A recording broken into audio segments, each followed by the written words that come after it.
One of the interesting guy here, Jim invented the Giro helmet.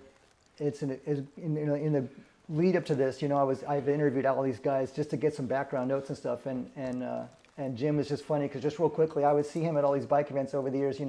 Old dude, he's all he sold his company, he's just like living his life.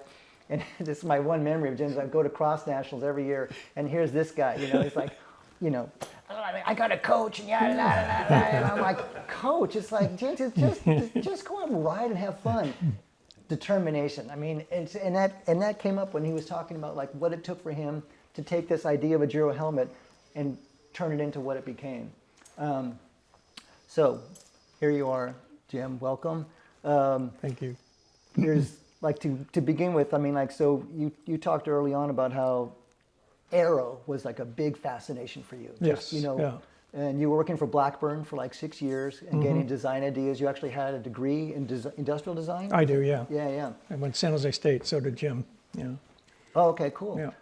So just real quickly, you talked about how you were at one race and Tinley kind of inspired you, but what is it about aero? Like, who cares? But you care. Well, it's free speed, basically. You just get to go faster. And that story was, I watched the Ironman one year when the gal's crawling across the finish line. I'm like, oh man, I got to try this. So I signed up for the Lake Del Valle triathlon. I was probably 26 or 27. I forget 20. I didn't even know how to, I could swim a mile and out there, get my head kicked in. But I got on the bike and I see Tinley out there and he's running shorts and a t-shirt. And I'm like, I've been fascinated with aerodynamics since the '84 Olympics when they had all that cool stuff. And I'm like, these guys need aero equipment. I mean, it just dawned on me. I'm like, okay, they really need aero equipment. So that was spinning in the back of my head. On a parallel storyline at San Jose State, I did a human-powered vehicle. Yeah. And it's a pretty cool bike. It was a leanable tricycle and raced it and got in that whole circle. And, in school, they teach you to change the world. And I thought, these vehicles, I hated cars, they're super efficient. And I did a few variations and I got really into the aerodynamics and went to NASA and learned about airfoils and all the airflow stuff. And it was an incredible project because it's like a Formula One car. You got to pedal it, you got to cool. And actually Jim and Sun Tour sponsored me. We went to England and raced it. So I just had this wonderful experience with aerodynamics and learned, wow, I mean, I think my vehicle went 52 miles an hour, Fred Markham pedaling it. And, it's 3/4 of a horsepower at the most. So I was like, this aero stuff works. So that's how I got hooked into aerodynamics. Yeah. Is like, wow, you can just go faster. And then I did a lot of road racing. So I was one of the first to use a Kestrel. Aero wheels and the whole thing, started using a skin suit. So I could bridge up to breakaways, and I just knew I'm like so far ahead of a few people that it's just it was fun. It was free, free speed I call it. So. But it wasn't free speed because you told me how many times when you were in the formation of this company you had no money. Yeah. And so it wasn't exactly free. No. It took a lot of money for you to get, and just the hours, of course. But right. Talk a little bit about that. I mean, yeah. Your uncle who came up with that math. Some calculations. Well, yeah, I did. So I come from a family of Lockheed, I call them Rocket Brothers or whatever. They all worked. My Uncle Al went to MIT, got recruited to Lockheed, and then he brought 3 brothers over. So they all worked in the space industry. My dad worked there his whole life, and he'd bring home little titanium bolts and stuff, cool things. And I'd be, geeking out on the weight because back in the 70s, weight was a big deal. But through racing, I learned in cyclocross pain and determination, and that got me through being an entrepreneur. It's not easy. It's hard. It's really hard. You got to have some determination. Yeah. So, okay, what was the? Well, you want to start in terms of the hurdles of can I actually get into where you got this, and you spoke a couple times of being again not having any money. Yeah. But needing you. That's the thing. It was just so like with all these guys to a degree. Just like again what you just spoke to, the hardship. This guy, he had this idea, and I remember my notes thinking about you. You're like, this is the solution. I know this is the solution. Yeah. And so you kept working at it. You come out with this diabolical thing. Yeah. And then which finally led us, to where we are today. With so I mean, it was just like those hurdles for you. But what about just that level of just what was driving you? Well, I wanted to go faster, and I just saw that all that aero stuff. I was like, these guys are going to need this. So there was two things that was intriguing. The market for triathlons was just booming. The demographics were good. So from a business sense, and I have a pretty good business mind. I took business classes at school. That's a good thing to go into a market with money, you know. And, but then I was like, they need this aero stuff. And so I looked at aeroframe. But back then it was going to be $5,000. I was going to lease it or something. I go, I don't know, you know. Went and visited a few frame builders. Like, I built some frames. That's a lot of work. I don't know about that. Looked at the rubber skin suit. I actually did a one-piece suit idea. And helmet, looked at the helmet, the disc wheel, which Steve Head went on to do. And I was like, I don't know anything about fiberglass. So it turned out the helmet, early on, Chet Kyle did some stuff, aerodynamic stuff. Yeah. The disc wheel was the fastest, saved you about a minute over 40K. And the helmet saved you 38 seconds over 40K. And I'm like, it was kind of a value proposition. I'm like, no, I'll just do a helmet. I knew about the airfoil shapes, so I was about going faster. I'm like, you know, I got to do a helmet for these triathletes. So, you know, the hard part was I was working at Blackburn, and we'd lost Jim recently, and I'm very lucky to be mentored by him. And I had to quit. I said, I got to go do this. So I just jumped off. I call it jumping off the building, because there's nothing there. I mean, I was married at the time, but we had a little bit of money. I think it was about $13,000 that I started with. And so I built this helmet. And went what to year the was that? Pardon? What year? This was 85. Okay. Fall of 80. Well, early 85. Okay. And you got to wing it, as you guys probably know. You really got to wing it. I went thinking I was going to go in the wind tunnel at NASA, and they said, you know what? You could just do a test on the roof of your car. So I built the mannequin. I called them Eddie, E-D-D-Y. Had hair, had latex ears, and put little strips on here, and had a camera on here, and a little dial for the speed. And I get up at 5 in the morning, and I did my own little virtual wind tunnel.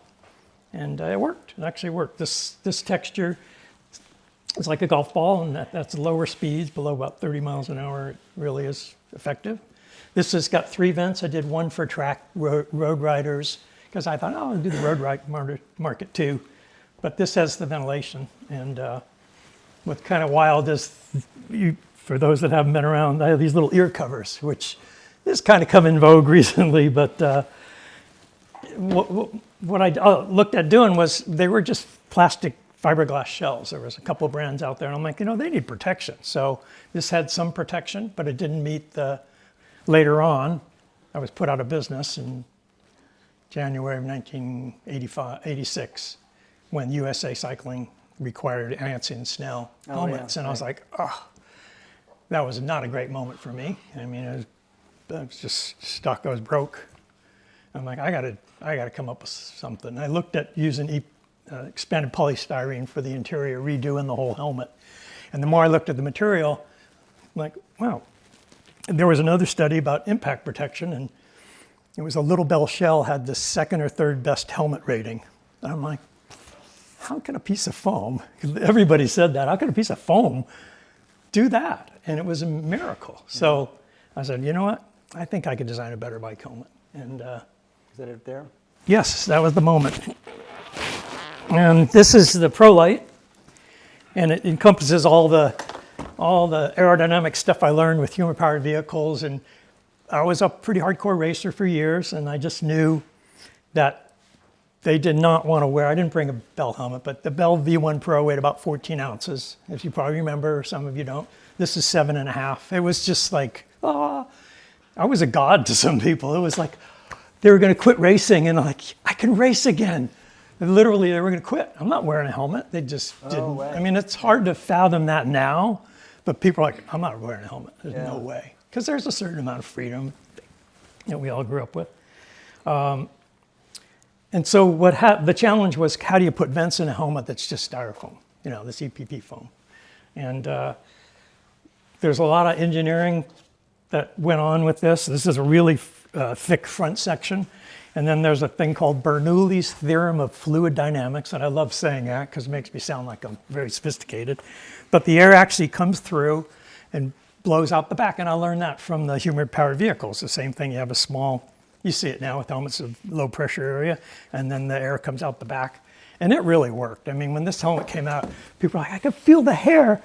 And there was another little subtle thing I did was I invented this flush mounted strap, which never gets written about, but that was a big deal. So you got to remember the Bell V1 Pro is here, and it would rattle around on your head, which we'll get to later. And then you'd see the straps, and you were kind of trapped by the straps. But the ProLite, it was flush. And it was so light. You're like, I mean, there are people that have walked into houses and then you got your helmet on, Oh, I forgot I got my helmet on still. Yeah. So I made sure it passed the ANSI and Snell standard. But I started with zero money at that point. I was broke, but determined. And I had this feeling like, this is it. And we all work on ideas and they're all kind of good, but this one just was like, I got to get this done. I don't care. And I was used to staying up 24 hours. So I was like, those guys at Bell are sleeping. I'm going to stay up 24 hours if I have to. I mean, literally did. Nice. I actually made the model, was painting it, driving down to the Anaheim trade show, and I'd stop and put some gray. I don't have it. I think the folks at Giro have it. The little prototype I made. And I had a hustle. Yeah. So you go to the Interbike trade show, it becomes a hit. Yes, yeah, it was a big hit. I kept it in my bag hidden because I knew trade shows, everybody goes snooping around for stuff. That's what we'd always did at Blackburn. I'd go around looking what's new, come back and give a report, And I was like, I'm only going to show it to bike racers with shaved legs. Yeah. I'd see some guys with those funny looking legs, I was like, come on over here, I got this. And then after a while, word got out, and it was pretty cool. Greg LeMond came by, and I think I had $40,000 worth of orders. So that's a good jumping off point. So of course, I mean, everybody probably remembers, the famous photos of Hampton 7-Eleven with the helmet and the lycra covers. Talked about that, but just for the sake of it, probably most famously the photo of LeMond, Champs-Élysées. Right. And how did that happen? Like, how did that come about? Well, that's the other helmet I developed. You have time for all that stuff? So I really love aerodynamics, as you might have heard. That one, we didn't have a helmet for aerodynamics, so I was like, I got to get the aero helmet done. And I had a buddy that was on the Olympic team, and I got a hold of I think Bell made the Olympic helmet. It was just a plastic shell. Yeah. And I said, I gotta beat that number because there's a drag number. So I went to Canada, Ottawa, a low-speed wind tunnel with clay, if anybody's worked with modeling clay. And I geeked out and I had my head form from Eddie from the earlier testing. I had the shoulders and stuff, and I put it in the wind tunnel. And I started working on some concepts. And this is basically an airfoil that's sort of truncated right here. It would keep going. And then this is what I really, kind of the big breakthrough was I did it external aerodynamics and internal aerodynamics. So this is really kind of the first thing to really push your hair down. The hair causes a lot of drag. So, and then one of the other breakthroughs was this little rib here allowed a gap in the back. And there's actually a cam tail here. It's 45-degree bevel, and it let the air out. And so this was first cooling and everything. And then, anyway, long story short, just worked on it, go back, fiddle all night with it, bring it back in the tunnel. There's nothing better than getting a number, especially in the early days when it was 10, 15% change. And the thing really worked. I beat the Olympic helmet with a helmet that offers protection. I thought, that's a home run there. So getting guys to wear helmets in the Tour de France was one of my lifelong goals. And I just kept pushing. We signed Greg LeMond to wear a helmet. He wasn't required to do it, but we had to just keep pushing and pushing. And then when they start doing more wind tunnel testing, they see, hey, this helps out. I got to start using these. So I was at the Olympics, at the Tour de France that year that Greg won. And I was there for the first 2 weeks. And I got him the helmet for the long time trial, which was the one that doesn't get a lot of publicity. But he was behind Fignon, picked up a minute and a half, which is just, it was so cool. I was like, all right. But to have him come back was still a miracle. I don't think he's going to make up 50 seconds. I don't know who would have thought that. I got to go home. I'm tired. I get a call at 4 a.m. from Bill Hanneman, our president. Gentes, he won. And goosebumps. I mean, it was just incredible. Cheers. Yeah, and you know, they say it's one of the top 100 sports moments. If you, some books write up these things, it's pretty neat to be That comeback. a little company to be part of that. Yeah, you know, yeah. to make a difference. And we all dream about that Yeah. kind of stuff. That's Yeah. what keeps all his inventors going, is being, you know, being there, making a difference, making it better, faster, higher performing, Yeah. you name it.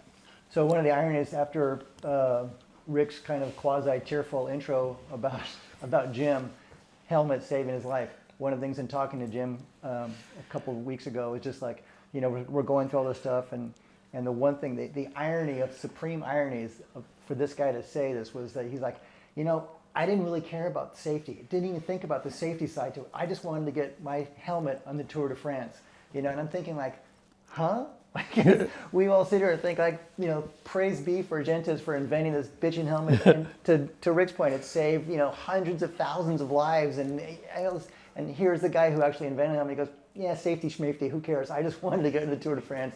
And I've heard that, so like, just the lure of the Tour de France, you know, from like Roman Arnold at Canyon, you know, telling me this story. I'm like, so, you know, what got you in? He goes, I was watching the tour with my kid, and, you know, and he got so excited. I said, I'm going to get my bikes in the Tour de France, and lo and behold, you know. So Yeah. I think it's just this kind of supreme irony that for you, it wasn't even about the safety side. It was about performance and the Tour de France. And I mean, and that comeback against Fignon, and, you know, in the Tour, I mean, sincerely, that is one of the greatest comebacks. Yeah, because they're racers. They want to beat the other guy, so they don't want anything to slow them down. So it was a tough challenge. It really was. Is there one product of everything you've done that stands out for you in terms of, like, you know, like the moment that, like, you're most proud of? Well, I mean, this one, the ProLite kind of started the whole industry. Yeah. But it didn't stop. You know, there's some cool things. I invented this roll cage that when they crashed, they'd break, and people were like, ah. And this is a fun thing for those that engineering mind kind of get a kick out of it. I got a patent on it, actually. It's molded flat, and then it folds up, and then that's probably the first injection molded piece that's insert molded. So, you know, we take it for granted how complicated this is stuff, but, you know, I looked at the car industry, and these are, right now, these are two halves that are put together. Now they have all sorts of pulls, but we invented pretty much all that technology, the front pulls, the side pulls. And so that's one big thing. The roll cage was a pretty cool idea. And then the silk screening. Well, actually, let's get to the rock lock, because you wanted to get into the motocross side of stuff. And the rock lock, when mountain bikes took off, man, people were bouncing around. And Liz Bradley, our marketing manager, said, Jim, can you do something, take a look at that? I'm like, yeah, I can take a look at that. And so we invented the rock lock, which is the first kind of stabilization system for helmets. And the kind of the cool story here, we are still a small company. I have a pretty good engineering mind, but I can't do everything, so we didn't have engineers on staff, so I hired a firm, Design Continuum, out of Boston, and they were known for doing the pump, if you remember the Reebok pump. And I thought, you know, it wasn't as successful as, you know, Nike went on to take over the market, but that was pretty iconic, and it's still, if you go watch the videos, this guy goes and stops. I'm like, okay, we need something like that. So we came up with this pretty cool, simple idea. It was very simple, but they came up with some really nice injection molded clip-in systems, which didn't really happen then. And then this is the Greg Herbold. This was our first mountain. We did the first visor, I think, for a mountain bike was ever done. And so that was pretty cool. And then the biggest thing was the silk screening. And so you could see that there. And there's just the whole graphic. So as a designer, I like to go to other trade shows, stores, anything, to just get inspiration. And I was in Palo Alto, and I saw this magazine had about graphics, and there was a guy that did skis, and I'm like, skis? I didn't know graphics had, you know, skis had graphics. Well, there's a whole science to it. I tracked down the guy. I said, hey, we developed this, I patented this silk screening methodology. Wow. So those that don't know, it's screened on the inside, and then it's molded. And that's really been a breakthrough. I have a buddy, Chris Springer, has Ferraris, and, you know, they paint clear on it, and then they sand it, they paint clear, they sand it, it's 20 coats of clear. Well, I kind of came up with that finish the same way, and it really was able to do it super light. And we hired a ski company to do our graphics. So there was a year that we just had the whole line of graphics. Yeah. So you wouldn't normally do that, but from top to bottom. And it just was a game changer. Yeah. It was like everybody had to step up. Their competitors came to us and go, oh man, you guys are just killing it. So we had the Rock Lock, we had different variations. I think they're on Rock Lock 7 now or Yeah. something. And yeah, so that's it. There's quite a few innovations Yep. there. Okay, so we're going to open up to Q&A session. So if anyone here or Nick, I don't know how that technology side works, but anyone have any questions for Jim about? Yeah. Where did the logo come from? Did you do that? Oh, that's a cool story. So being a designer, I did some graphic school, graphic classes and stuff, and I came up with different names. When you do design work, you make a matrix and you weigh it. And I had Arriva and I had about 8 or 9 names.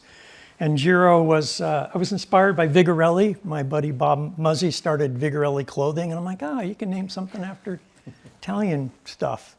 And I saw, the Giro d'Italia. I'm like, Giro's kind of cool. So I started sketching different logos. And actually goes back to the San Jose Bike Club. I was working on these stick figures from, if I go at the Olympics that were in Canada. They had all those. And I still have the sketches. And I started doodling. And I'm like, wait a minute. The ultimate is going across the finish line with your arms up and kicking everybody's butt. And I was like, you know what? They're probably going to say Giro, but I don't care. This is it. And it's very rare that you get the name and a logo together. Very few companies have that. I mean, it just doesn't happen. So. Cool. Anyone else? Material-wise, have you ever tested anything out that you ended up not using that you thought was really cool for the interior or even the exterior of the shell? Different, you mean types of interior on the helmet? Yeah, or material-wise. Oh, materials. Yeah, we did look at other. I don't know exactly. We pretty much were. Yeah, early on I looked at some various things, but once the company got going, we did change different foams and stuff, different colors, but I don't think it's pretty amazing material. Polystyrene. Okay. Yeah. We're talking about helmets, but could you talk a little bit about some other firsts that Giro did? Barbells? Oh gosh, yeah. But I didn't bring all that Yeah, stuff. But being a creative person, you're always solving problems. We did the little tool, one of the first compact tools called the Pocket Shop. That was pretty cool. And then, I kind of revolutionized the big mouth bottle.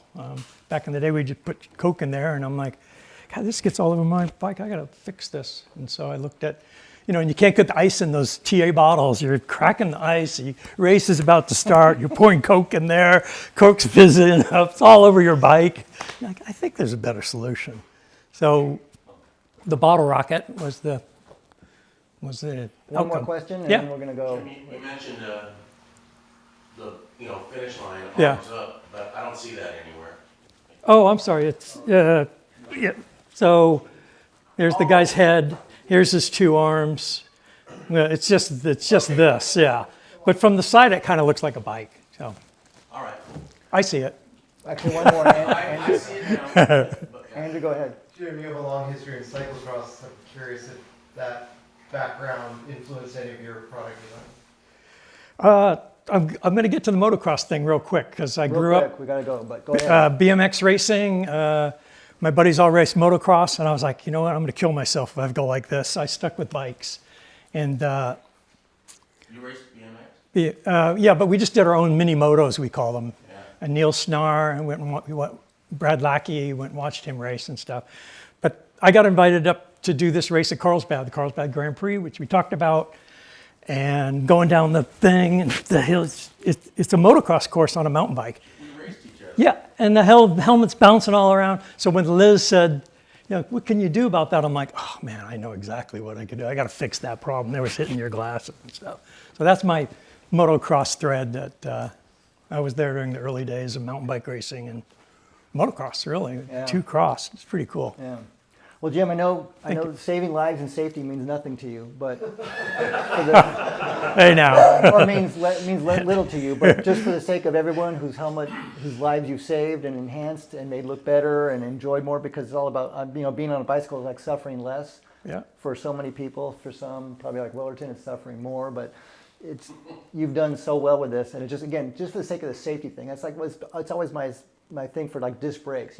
Poo-poo them all you want, but at the end of the day, to me, Yeah. better braking, no matter where it is or how complicated or heavy it is, it's safer for people. Right, And yeah. the safer people are out there, the longer they can keep riding. So thank you very much for Thanks, Seth. revolutionizing. Got to wear your helmet. That's the truth. I've got a question here, Oh. Cameron's asking about talking of safety, the switchblade. When you guys came out with the Switchblade? the Switchblade? full-face- Switch black. full-face helmet. With the changeable jaw piece, yeah. I was not there at that point. That but- was post Gentes. Yeah, but that shows that one of the neat things is when you leave your company, I sold it in 96, is are you, did you make a difference? Are they still carrying on? And they were, creative people are creative, and they came up with that. Another Q&A session. Yeah. Okay. Thank Anyways, you. thank you, Jim. You Thank bet, very man. much. Thank you.